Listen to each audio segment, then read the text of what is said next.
very good morning to all of you. I'm speaking against this context, especially the subject that I have chosen. It's slightly difficult because I have to take you again back to the central theme that we have slated for this workshop. You know, I have reshaped and dovetailed the entire paper that I wanted to make today in the context of all discussions that we had yesterday and the way that we are approaching this entire problem. You know, I am confining myself to the central theme. I cannot make choices, though there are several areas which are quite tempting, especially discussing police and all. But we have to again look at, if we are analyzing where criminal justice goes wrong, I have two choices. One is that you can conceptually analyze, discuss, theorization part you can discuss, the forms of wrongfulness you can discuss. Now that part is very fascinating, of course, as an academician for me to take up. And I have initially planned my paper because I am a criminal law scholar primarily, so I was quite fascinated to those areas. But then I realized that the other part, which is the second choice for me, which is equally important and pragmatically relevant to this workshop. And the second choice is about the empirical treatment of this problem. So my initial paper was Vulnerability of Miscarriage of Criminal Process in India. Why the criminal justice system at certain stages become vulnerable to various kinds of miscarriage and wrongfulness. That is my, so my scheme is now, I'll very briefly deal with this since I have done it. In the second part, I would be doing a kind of a small demonstration through which I would be able to tell you what could be the empirical treatment of these problems, because any amount of abstract discussion on these issues will not lead us to concretize certain proposals, certain areas which could be pinpointed in terms of its treatment by certain research methods. So we have to zero down certain choices which could be addressed in terms of research and in terms of taking up certain research projects on those areas. So it is all about quantifying wrongful notions of criminal justice. We have to quantify. Conceptually, we may be aware, we may be knowing that this is broadly, but when it comes to researching these issues, the difficulties are there. So one of the concerns that we were debating for this workshop was just one point. We have listed several issues for our discussion tomorrow in the meeting. But one of the things was how to build up or develop methodological skill to be able to handle all these problems. My immediate answer is we could have a workshop taking up certain issues and how methodologically we can address in terms of developing the proposal and the proposal which could be ready to be implemented by in a joint manner. So my presentation should lead to some of these areas. That is my task that I am intending to do today. So first part, in very few minutes, I will do a kind of mapping of wrongful process or miscarriage of justice in the Indian context. Because when I was reading the entire scholarship which has developed, and this paper is, I think many of you must have read, it is Richard Leo and John Gold, studying wrongful conviction, learning from social science. This paper is a methodological document telling about the entire development of scholarship in wrongful conviction research, starting from 1923, Borchardt research, Edward Borchardt was the professor at Yale University. The first work that he has done, convicting the innocent, and that work has become a kind of seminal source for inspiration to almost all subsequent studies which have been.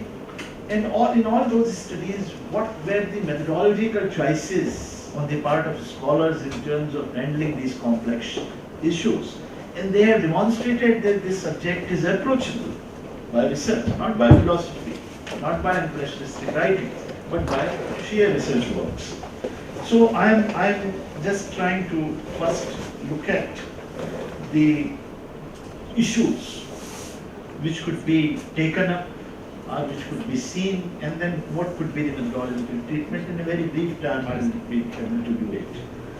So first thing, in Indian context, I find what is the vulnerability of criminal process. We think the pre-trial stages in Indian context are quite vulnerable and susceptible as far as the abuse of process is concerned. Now, pre-trial process could become a very interesting and important subject in order to examine and measure the wrongness. And wrongness from whose perspective? Now, this is very important. If you ask police, they say it's very fine extorting confession and using force is perfectly fine. This is a part of investigation methodology. Therefore, the wrongfulness notion it emanates from the normative considerations. And normative considerations are very clear because we follow the due process model. And so my question was, I think we should start this discussion from here, whether the nature of criminal justice in a particular society has something to do making it susceptible for a variety of abuses which are indulged in by the agencies of criminal justice system. If I take up this particular notion in the parlance of what Herbert Baker said, he suggested in a given society two types of ideology of criminal justice system are noted. One is crime control ideology and the other is due process. Due process ideology is a normative framework of due process is considered to be right conferring paradigm in which the people enjoy their fundamental freedoms and rights, and police and enforcement agencies work within the framework of that normative system. Now my question is it all well in due process, so-called due process model? Now, due process model is also subverted in a way, because if you look at in Indian context Ranjan Dwivedi case. Ranjan Dwivedi case prolonged for 33 years. It was a minister, railway minister was killed in a bomb blast. 33 years ago, the case is still going on in the court, because whatever protections are allowed in the pre-trial or during trial process, all those have been properly enjoyed by the defense in terms of seeking series of adjournments.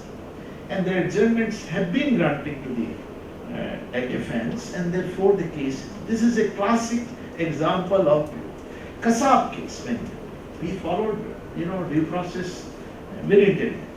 So several defenses sometimes go counter to the interest of law and order in general. I don't know what is the limit. That's why Becker says limits of criminal sanction. The other model, which is crime control model, which naturally become vulnerable as far as the abuses are concerned. In this model, the onus is on the police to control crime by hook or by crook, and therefore, in most of the countries which are at par with India, several other countries in UK and in US and other places, which are facing the problems of organized crime, drug trafficking, armed dealings, terrorism, they have given a lot of leverage to the police in terms of providing the police some tough laws, like in India also we have provided. Now, on the one hand, we are providing them very tougher laws where the period of remand, where the period of conversion, admissibility of a statement, all these things have been granted on a different footing, which are not generally granted in a simple due process model. Now, police, while enjoying the pleasure of implementing these laws, they tend to become extra legal in even ordinary situations. My concern is, it is quite understandable that the law enforcement agencies tend to indulge in law-breaking or high-handedness in extraordinary situations. But what explains the police indulgence in extra-legal measures in ordinary course?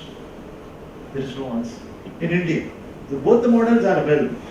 I worked in the state of Punjab, which was terrorism-ridden in those days. In post-terrorism phase in Punjab, the biggest question before the state is how to bring back the police to the normal policing. They are struggling it because the police has seen the flavor of power while being in that particular phase. So they refuse to come to the normal place. Now this paradox and this dilemma is very mysterious. These are very general notions with regard to the nature of justice. Specific issues I am taking up, which I will translate into empirical references. One is definitely we talk about the unjustified avoidance of conviction. Now there are two sources. One source is alleged defects in substantive criminal law. Or substantive criminal law, again, as I have given the example, that the choice to criminalize a conduct is the function of the substantive criminal law. Now, sometimes these choices are exercised in a imbalanced manner, and therefore a lot of consequences are there. And similarly, the alleged defects in criminal procedure, and also one of the observations which is quite interesting is decision not to charge or prosecute.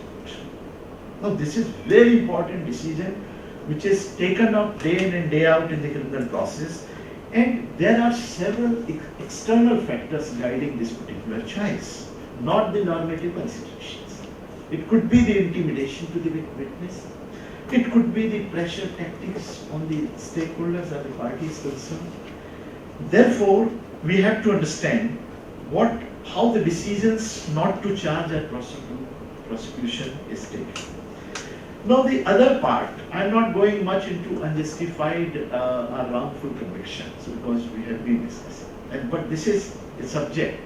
And I also see this point that Western literature most of the time has finalized 10 factors. 10 factors they have indicated which are detrimental as far as the wrongful conviction is concerned. And those 10 factors relate to age, then witness, forensic science error, procedural violation, a lot of things. But they have certain 10 factors. But none of those that mainstream Western literature on wrongful conviction has touched upon the way the Indian side perceived this entire process. For us, the wrongful conviction may be the accumulated climax of a process. Like for instance, yesterday Justice Sikri was saying, shoddy, inferior investigation, poor investigation on the part of police is likely to result in wrongful conviction and wrongful acquittal, both. So we have to understand how the criminal justice functionaries from the beginning, like for instance, implicating someone in the FIR registration, implicating someone in the investigation process. It can have detrimental consequences for the outcome. But this thing is happening much earlier. It is not happening at the sentencing stage, and it is not happening at the stage of guilty determination. So we have to understand why there is a opposite process which we are calling, why there are unjustified acquittals. Again, you can reach to two things. There are unjustified acquittals and there are questionable acquittals, which may not be unjustified.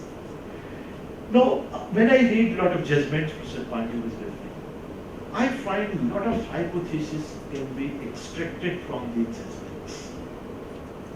Like Vinod Kumar versus Kerala, 2014, the judgment says that the cases where the element of elopement is happening, they are more likely to be charged with rape. I don't know. And court has finally found the person not guilty. The person was found guilty by the trial court. The person was found guilty by the high court. He had to undergo, his career was ruined, he was disturbed, his entire career was spoiled. Finally he was found guilty. And court has pinpointed what are the weak areas in the process. I'll refer to a very important study which was done by Hindu last year. And in this study, because for me these things are not narratives. For me these things are the important sources of hypothesis which could be taken up for empirical examination. That is how I am looking at these things. I am not completely right. When in Akshardham case, the Supreme Court is acquitting 6 persons, despite the killing of 32 people, and court says it is the poor quality of investigation. Now let us examine what do we mean by poor quality of investigation. We have several notions of poor quality of investigation. What is poor quality? Inadequacy of evidence, insufficiency of evidence, the kind of evidence you wanted were not found, or there is a problem in the forensically validated evidences. What is that? So we do not have the indicators of abuse, we do not have the indicators of wrongfulness in our context, we do not have the indicators of police performance in terms of conducting poor investigation or doing quality investigation. I don't know what is the quality investigation there. You know, because there are several yardsticks and parameters. So I don't want to be judgmental prematurely. Without examining these things on the ground, yesterday CHRI, Subhandha made a brilliant presentation, giving us a concrete profile when prison goes wrong, in terms of performance, in terms of output, in terms of deviating from the professed policy objectives. Now, similarly, we have to find out what is happening in police, because I have some problem. In the law relating to investigation for police, the person can be arrested if the police has reasonable suspicion. Now, this reasonable suspicion is a very dangerous. Do you think it is an objective criteria of arresting someone? When police have reasonable information, what is reasonable information? Now, after all, from whose viewpoint is it? From the viewpoint of police. The police officer will say, I have arrested and I have reasonable suspicion that the man has committed crime. So what I am saying, there is a lot of objectivity is needed in terms of really examining these provisions and really looking at it. So Hindu study as referred, very good source of hypothesis, not a dependable information. They say 40% cases which were brought before the court, they relate to they were released to be rape cases, rape cases. The arrests were made, people were arrested. I think it was some 150 cases, 1,500 cases. 40% cases found to be the cases relating to elopement, where it was a consenting exercise, and only 35% cases were the genuine statutory rape cases. Now, on all these 40% cases, the arrests were made, people were implicated, cases were tried, they were tried in the court of law, and finally they were found. The the victim came out, the so-called victim came out and gave the testimony, but nothing happened. It is the pressure of the parent, it is the pressure of the relative, because immediately when there is such case, the allegation of rape is made, or kidnapping. So a lot of cases are found to be. I am basing my research proposal, which I will be showing in a minute, where I will be taking up this wrongful, implication of the people and how we can approach by way of research in this exercise. Now, the second part of this analysis is, I am not touching it because the rest Professor Rao is dealing. At pre-trial stages, several things are crucial. One is wrongful discharge. Wrongful discharge we have not discussed. We have discussed wrongful acquittal. Wrongful discharge is also a very, very important notion. And I find the court is at a lot of discretion in terms of deciding the discharge, even before the beginning of the trial. And wrongful guilty plea, wrongful confession. Now, wrongful confession is a huge case in Akshardham, where the acquittal was solely based on the fact that the confessions were, forced, and the people were made to confess things which they have done few years ago. Now, this thing has come. So I think the research could only be confined, what I am saying in terms of empirical parlance, a study of alleged wrongful confessions in the selected cases in India or in Delhi or whatever. This could be a great research instead of doing alone the wrongful process as a whole. So extracting these things at micro level from these broad processes is something which is very, very important. Wrongful interrogation, wrongful search, wrongful seizure, and the study of wrongfulness on account of misidentification by the witness. Witness tend to. No, witness issue is extremely, typical. I have done a study on 800 witnesses in 4 states, and we have examined that in chain of cases we find that the instances of witness turning hostile has a lot of issues and variety of factors.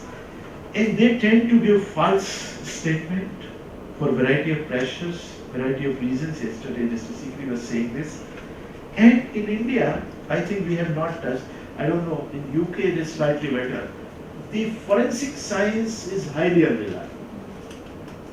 If you pick up any forensic science level, any state, you will find thousands of cases are pending in there. And the nature of forensic evidence is such that it gets contaminated in a period of time. Suppose this is a viscera sample, it is a semen sample, it's a blood sample.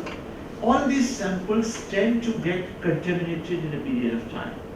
And therefore, their reliability gets drastically reduced.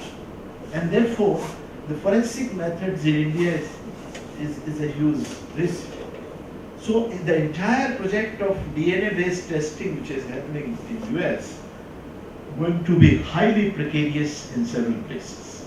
So, we have to revisit these notions. And with this, I am coming to the last part of this analysis. And arrest I am not deliberately, touching because Mr. Rao would be dealing with. But yes,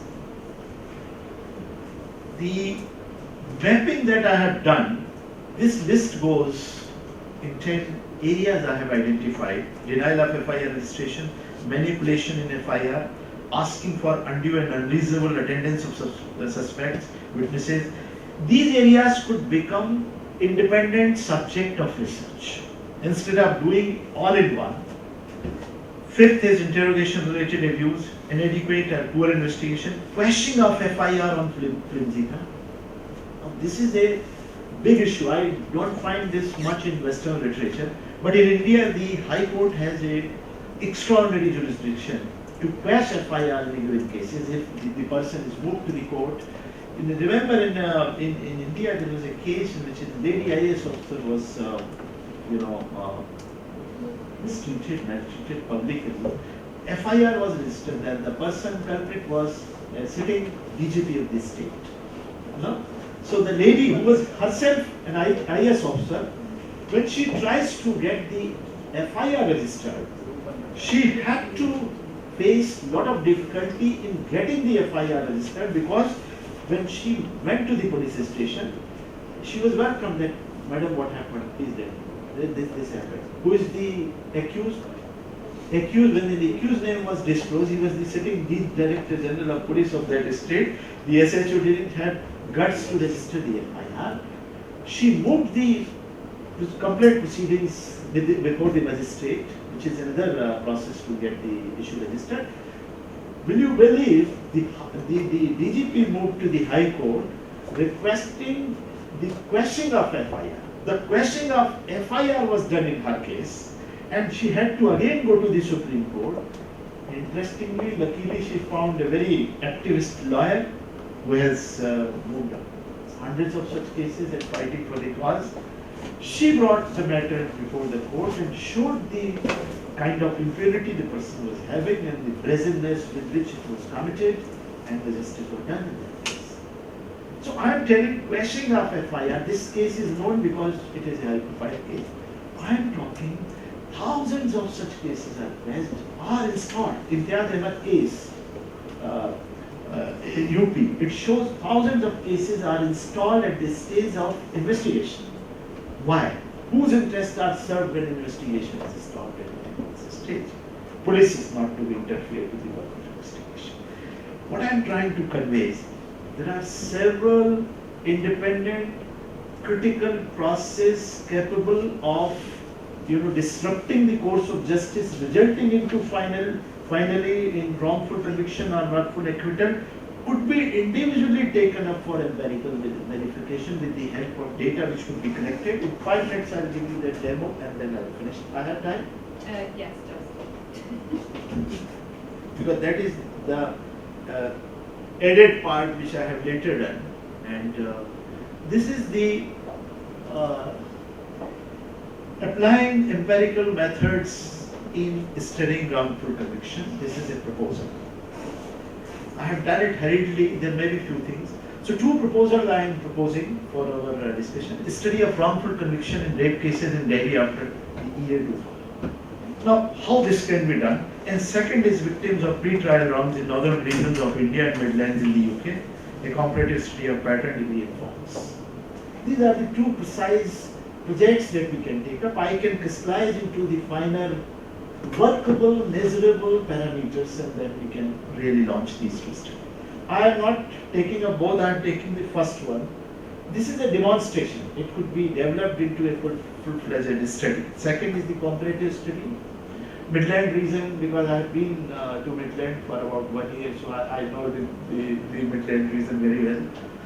Now, we have several models which we can apply. The research could be evaluative, explicative, identificatory impact, what kind of research we want it to be.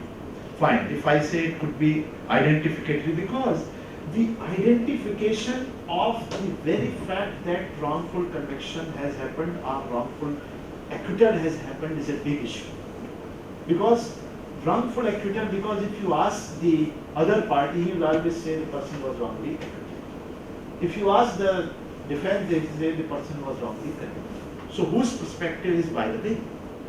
This is very important. Now, research design, what could be the, how we can proceed to have the research design?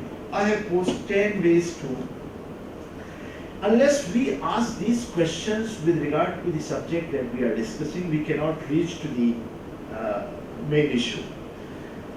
So these are questions we have to answer with regard to the problem. I am not reading this, I am straightway coming to the, this could be the various steps that we can formulate in order to reach to a proper frame of a study. I think you can apply this frame to any topic which I have suggested almost 10 subjects.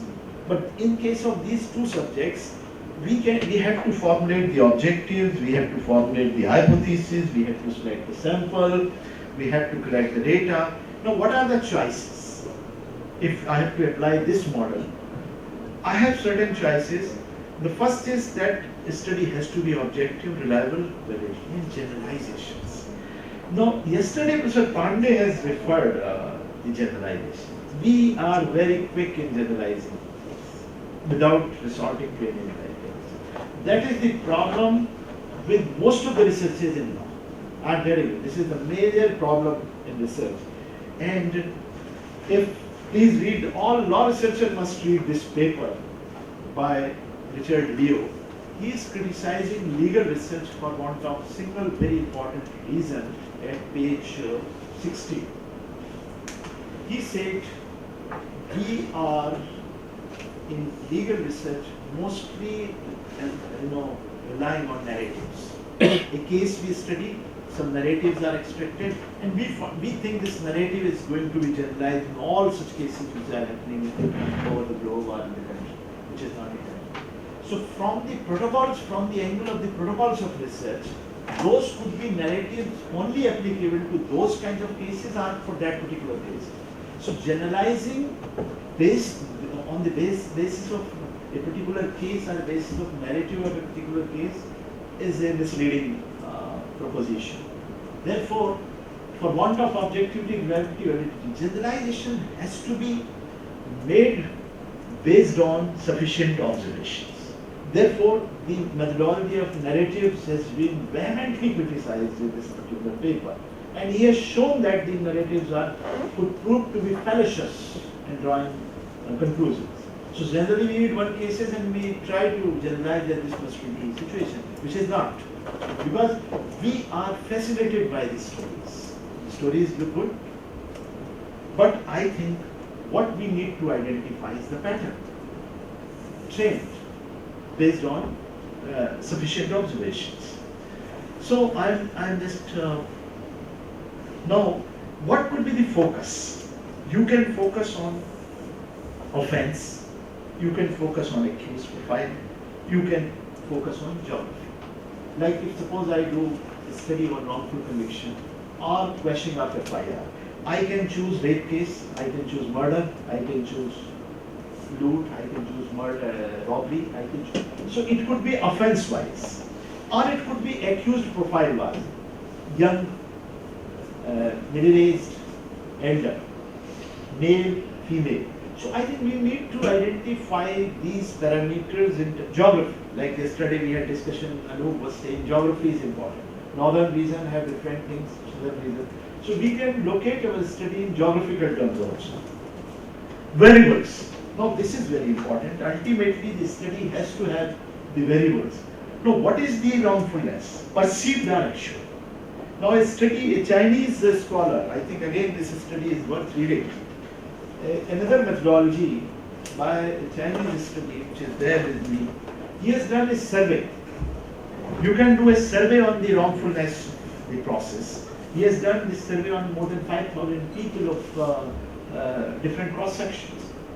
So which would be a perceived wrong. If you ask the student or if you ask the traders, if you ask the the people at the street, what is the wrongful conviction? They have their own notion. But that research would be confined to those kinds of response. But sure, so you are doing perceived wrongness or actual. Actual is means which is case to case basis.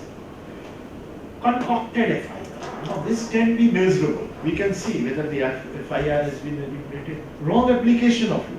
Now this can be sufficient. These could be very important, measurable. Forced confession.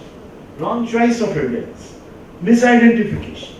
So wrongfulness of the process has to be studied in these terms. These are the possible indicators. I'm not saying that this is the exhaustive list of the indicator. This is the illustrative list of the questionable status of forensic evidence. So anybody who is studying questionable status of forensic evidence, in fact, is making a study of the wrongfulness of the process. Now I have some hypotheses. If I have taken that study, elopement is a major factor in causing false allegations of rape by the parents and relatives. We can check these hypotheses. You have to have certain hypotheses to be able to examine. I'm not reading, I think the time is up. I think so, yeah. Just closing. Yeah. Please bear with me for another 2-3 minutes. So I'm not reading. These are some hypotheses which I have created for that study. I'm not saying these are the final hypotheses, because my source of hypothesis is my reading on the cases which have been decided in India. Now I want to empirically verify those observations of the court on the ground. That is my research. And this is what I am intending to do in this workshop. So I am not reading just... now what I am doing to, this is a very important facet, indexing wrongfulness. Now wrongfulness is a adjective. But in terms of scientific observation, you have to aggregate and rank the variables to construct the scale for measuring the wrongfulness of process against the normative pole.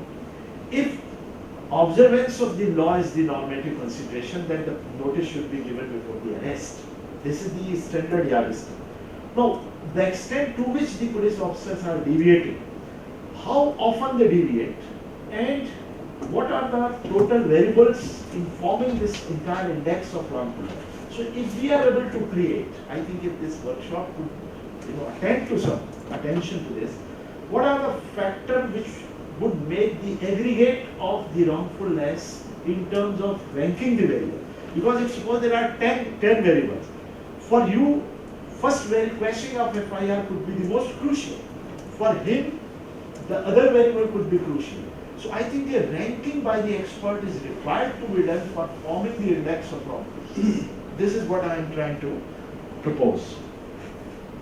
Survey methodology, comparative methods. Now survey methodology, victimization survey approach. I said identification of wrongfulness is a major issue in a country like India. How we would unearth or explore? We could adopt the victimization survey approach, which is there in the US, which is there in the UK. Other than official crime statistics, you have victimization survey to record the people's experiences with the crime. Why can't we have a victimization survey over a geographical zone asking the people if they have the experience of any wrongfulness vis-a-vis the police or any other agency of the system? This would give lot of credence to the observation and to the generation of the data which are not otherwise available. Otherwise, you will base your study only on the National Crime Record Bureau in India, which is not at all reliable. Comparative methods based on selected variables located in offenders' affairs. This can be done. Matched comparison methods, which Richard Leo applied. Two types of sample he has taken. One is wrongfully convicted, other is wrongfully acquitted. And he has matched what happens in cases of wrongfully convicted, what was the status of variable. And then he has seen the status of the same variable in the other. This methodology is called matched comparison methods, which could be, I don't have time to elaborate, otherwise I can go on telling you how the variables can be statistically path analysis. Now, path analysis is another technique which is a sort of discourse analysis uncovering all the facets, which is again probably given in this paper, which could be very, this is a standard technique. These are the standard focus group discussion, scaling, sample. Now, hypothesis testing. A lot of statistics is possible, especially to find the degree of variance in particular outcomes explained by a specific variable. In all the studies throughout, it has been established, it is not a single factor which is responsible for a particular outcome. There is an aggregate of factors. How those factors combine and how they become statistically relevant to cause a particular outcome. And so multivariate regression is the answer in order to understand the individual contribution of the factors with regard to a particular outcome. And these are the doctrinal methods, because I usually deal with empirical and quantitative methodology, but not to discount the importance of qualitative methodology. I am not elaborating. Case study, aggregate case study. You take 5% who have the experience of undergoing wrongful acquittal or conviction, and you can do this aggregate case study to examine certain hypotheses which I have suggested. And narrative analysis and discourse analysis, content analysis of the judgment could be a wonderful. We are experimenting. I teach this methodology at LLM, and I do engage with the students in actually utilizing these techniques. I have done a lot of content analysis of the cases, and ability to generate quantitative information from the cases is a big leap as far as legal research is concerned. Logical deduction, construct of these methods are available in doctrinal and qualitative methodology, but people generally do not use or not attach much importance to them. So these are few things. I think my time has already run out, and so my idea is, on the one hand, we can conceptually understand this whole notion of the abuse of process. On the other hand, we need to be pinpointed in terms of identifying micro areas in this entire discussion to be able to do some worthwhile empirical research. And this is what I am looking forward for tomorrow's meeting and discussion, so that we can jointly formulate some studies where we can have a comparative contrast of knowing the context of all these problems in two different countries. Thank you for patiently.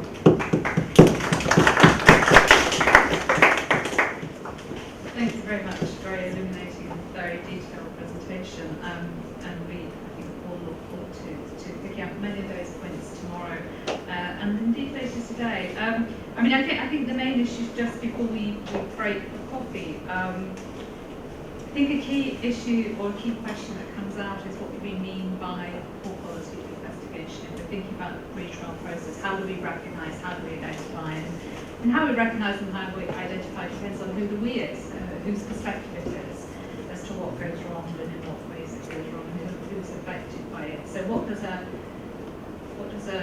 poor investigation look like, and the converse is what does a successful system look like? It very much depends on who's looking. The other main issue that you brought up was to put your presentation in the context of Herbert Packer's models of crime, control and due process, which is always a very helpful heuristic device, and yet I think again, if we go back to the point I just made about who's looking, I think Herbert Packer's model and the concept of due process as it's loosely applied around the world by different actors and different systems comes back to the issue of whose perspective, because when Herbert Packer was writing in the 1960s and the Supreme Court was very liberal in the US at the time, he perceived a movement towards a model of quite a pure due process system, and it certainly must have looked that way in the US at the time, and yet what we've seen, especially during Clinton's administration, is a real shift in the notion of what it means to have due process. So I think we must all be very self-critical when we use that term. So if you develop the US example, what you often get there is an idea that if you cross each of these hurdles, if you file that document in time by this time, and if you have been appointed a defence lawyer by the court, you have due process. And yet, if you just look underneath the surface of those protections of the system, what you see is an inadequate defence for indigent defendants, inadequate resources by the court. You have systems whereby if your lawyer, for very good reasons, files your docket 1 minute beyond the timeline, you can be executed despite evidence of innocence. I mean, there is case law on this issue, and yet they will say that is a due process system. But to me, it's a due process system that doesn't have due process as its heart. It just has it as a bureaucratic and administrative notion. So I think whatever perspective you're in, you have to conceptualize what due process means within that system, and that's what anyone doing research of this nature in India would have to do. They'd have to think, what does it actually look like in our system to say that we have in place due process protections? And certainly you talked about timely justice, and again you get caught in a trap if you take the example of California, where people will sit on death row for 30 years, and it's largely, people will say, because of due process, and what it really is an unwieldy appeals process, a 9-stage appeal process that leads to injustice and that leads to people sitting in the kind of conditions not quite of the type that Anna described yesterday, but not that far off, with the psychological torture that brings about. And yet that is about due process. The system, they would say, and I would say that it's not due process if it's not timely justice. So again, getting the balance between a thorough and rigorous appeals process and having justice which is not sitting around in the courtroom for 10, 20 years to be administered. We have now rather nicely come to 11:30, and I'm sure people are desperate for a coffee. If we're back by 12 o'clock, Something's pending. something's... You want to ask your question now rather than the beginning of next section? Okay, I'll let you. 5 minutes at the most. Yes? Yes. See, there are various contributory factors to the failure of Indian criminal justice system. And time and again we blame this complicated process, incompetency of judges, but we are not in a position to come out with some kind of solution. So my question is, how to ensure the accountability of judges for ignorance of law or otherwise? You're asking me? I don't manage. You asked that before she has coffee. It's cruel and unusual. Absolutely. That is always my question, in fact. Why should anybody change the system when there is so little consequence for doing the wrong thing?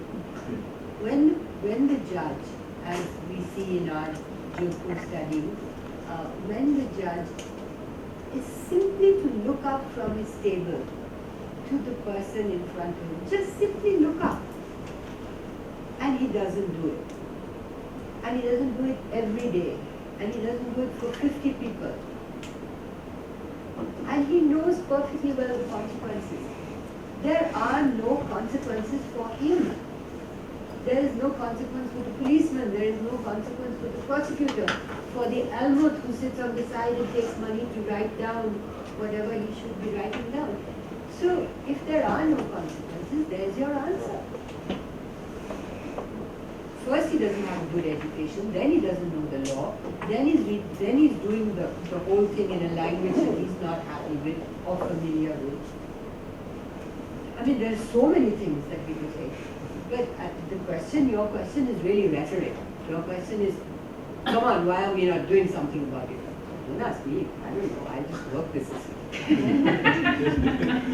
Yeah, I think it is not lack of consequences alone. It is very much lack of information. We cannot say why police is acting badly because we lack information. Empiricism is necessary for that, to be able to throw on the face of the police. The information is to the contrary what you are saying. Mr. Judge, the information is to the contrary to what you are saying. Precisely, we have lacked, largely, it is not they alone. Pardon my saying that. They have been able to build that kind of system because we have not been able to generate information enough to critique their system at the right time in the right place. If somebody asks you, do you have a blueprint for criminal justice administration? If you want to remove the police, do you have a blueprint? We don't have. Blueprint should be based on empirical evidence, on researches. This is what people want. In Nepal, when I went and studied with them, in Nepal they had a system of, instead of investigation, they would ask 10 wise men of the community what happened. If that system was replaced by this kind of investigation system, and that system ran for almost 100 years in Nepal. And I think that was much better a system, because no researches were done, and the Western model was investigation with the police, prosecution, and then courts, trial. They replaced it lock, stock and barrel and gave it up.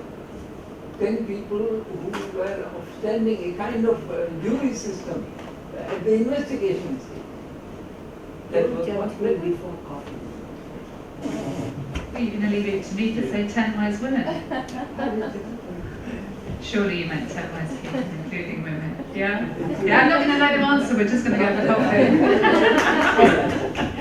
Okay.